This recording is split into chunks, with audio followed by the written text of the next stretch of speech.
ಈ ಹೊತ್ತಿನ ಒಂದು ಮೇಜರ್ ಡೆವಲಪ್ಮೆಂಟ್ ಎಲ್ಲವೂ ಕೂಡ ನಡೀತಾ ಇರುವಂಥದ್ದು ನ್ಯಾಯಾಲಯದ ಅಂಗಳದಲ್ಲಿಯೇ.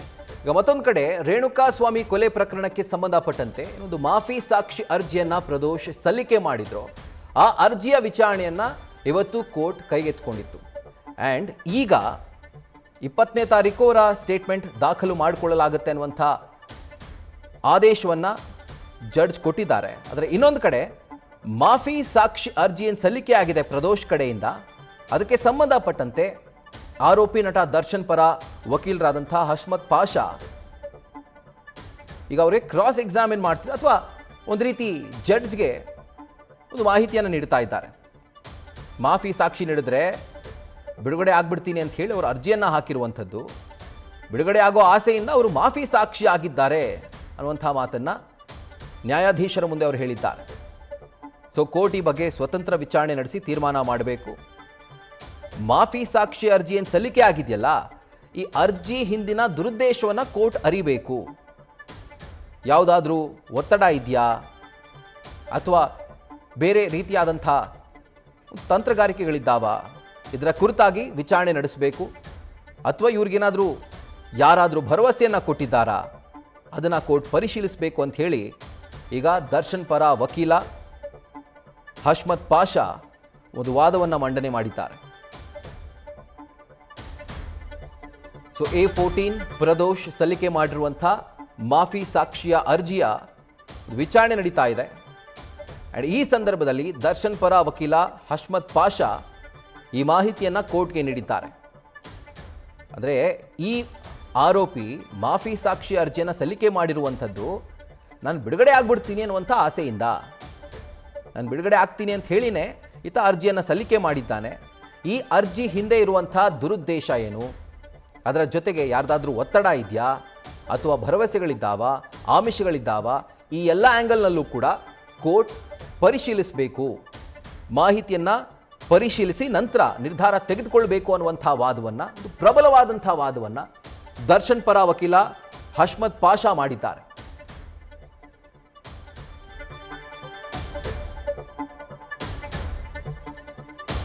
ಈ ಸಂದರ್ಭದಲ್ಲಿ ಮತ್ತೊಮ್ಮೆ A14 ಪ್ರದೋಷ್ರನ್ನ 59ನೇ CCH ಕೋರ್ಟ್ನ ಜಡ್ಜ್ ಪ್ರಶ್ನೆ ಮಾಡಿದ್ದಾರೆ.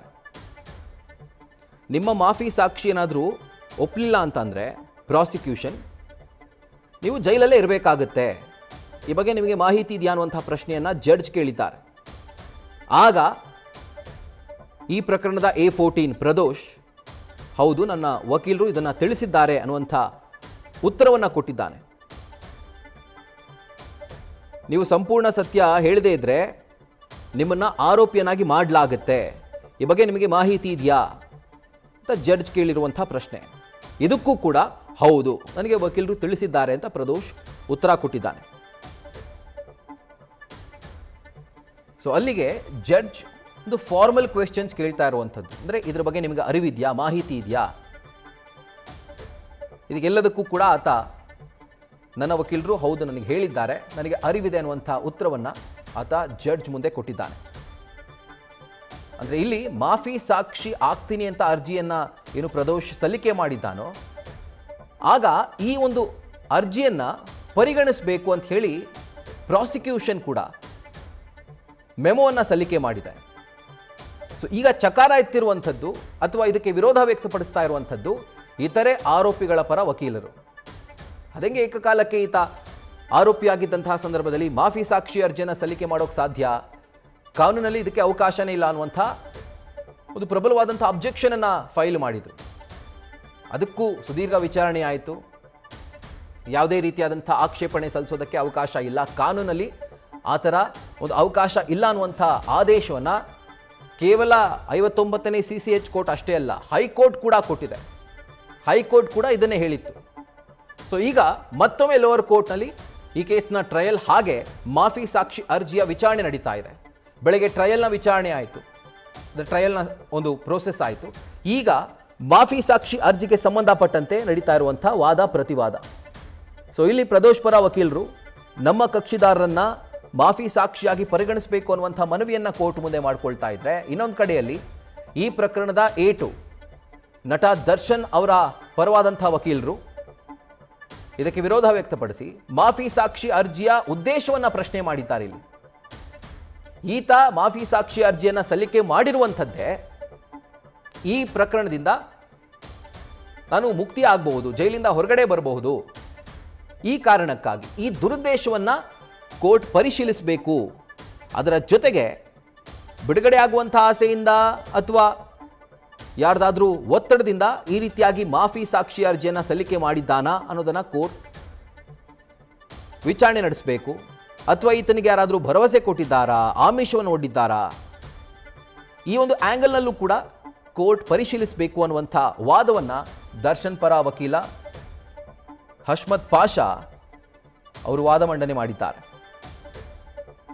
ಇದಾದ್ಮೇಲೆ ನಡೀತಾ ಇರುವಂಥ ಡೆವಲಪ್ಮೆಂಟ್ಸ್, ಒಂದು ಲೈವ್ ಅಪ್ಡೇಟ್ಸ್ ಅನ್ನ ಕೋರ್ಟ್ ರೂಮ್ನಲ್ಲಿ ನಡೀತಾ ಇರುವಂಥ ಆ ಕ್ಷಣದ ಡೆವಲಪ್ಮೆಂಟ್ ಅನ್ನ ನಿಮ್ಮ ನ್ಯೂಸ್ ಫಸ್ಟ್ ನಿಮಗೆ ನೀಡ್ತಾ ಇದೆ.